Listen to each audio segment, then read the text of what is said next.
All right, welcome back again. I got so excited. It's like, man, I got to do another video, but I'm not gonna post this until like next day or so. But still, Wednesday night. I don't know what time is it now. It's not that late. It's only 8:40. But uh, man, yeah, started the car. Sounded amazing. Um, also, I mean, I think kept dialing up the fuel pressure because obviously it moves, between just before it starts, right? It's cold, and then when you actually it gets hot, and also when you start pressing on the pedal. So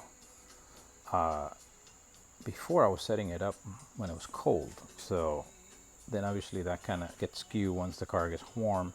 But now we got it right, awesome. So really happy that was good. The car sounded perfect. Also, ripped it up really high, got it really hot, got it, near the 200s, almost 180, 190, and ripped it up really hard to, simulate pressure, and nothing. The hose was cold, beautiful, nothing on the catch can.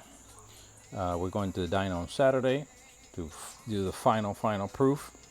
Also on the cap, because the only way for the overflow will be to go through the fuel for the oil neck.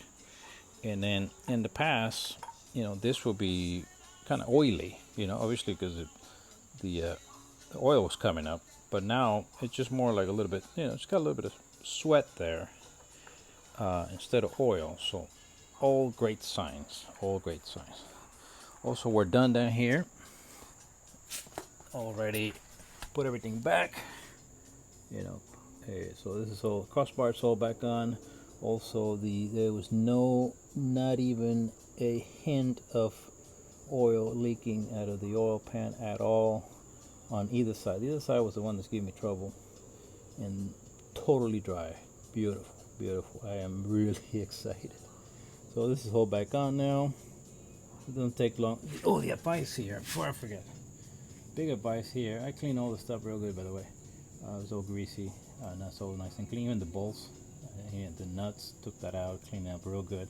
Because when it gets oily, of course, not that it would, but it obviously it has more lubrication, so it's a chance, creates more of an opportunity for this to possibly, start getting loose. So I cleaned those two, the bolts, the nuts, everything. And the other big key, the big one here, I think for most of us that don't know this, is don't reuse your cotter pins, right? So always put a new one. I'm gonna turn this a little more, by the way. But yeah, never we straighten them out to get them out, but don't reuse them. Put a new one. I mean, that's a 20-cent part, if that. Just replace it. Put a new one every time. So there's a new one on the other side as well. We're looking good. The other thing we're checking for now is making sure that the new brake duct doesn't get touched by the tire. We kind of changed the routing from the bottom. It was kind of routed here in front of this, but and now we put it at the top. So we're checking that out. It's tight, but it's not touching. So that's a good thing, So it's another thing to check on, in preparation. You want to check everything, absolutely everything. So, it takes a little time. Put the tire on, tie the nuts, and then do the test. But it's just necessary crap. Everything is essential. You don't want nothing going wrong. And in fact, last year at the Runoffs, I had in the last qualifying session, I changed tires to the bias plies, which are a little thicker.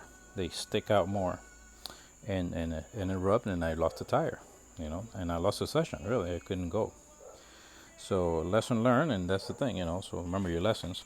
And even though I've been running these guys without any rubbing, I changed the component, right? So I changed the routing of that component. So you got to test it out. You got to test it out here at home and make sure it's all good, If not, you could have trouble, baby.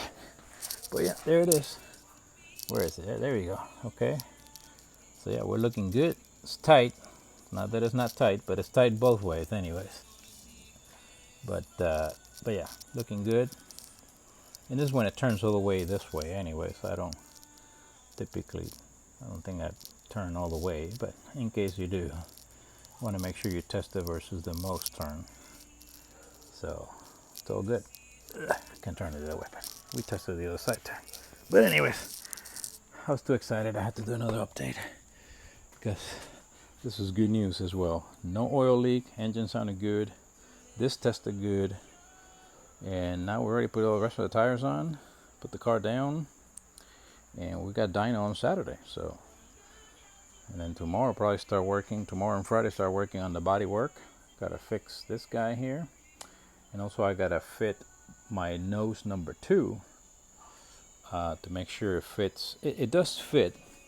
It just, the way it fits, I'm gonna have to fix it a little bit so I get full air into the oil cooler, because the way it fits, it kind of fits a little higher, so that may constrain some of the air, and I don't want to have any cooling issues. So it's not a big deal, so we'll fix that.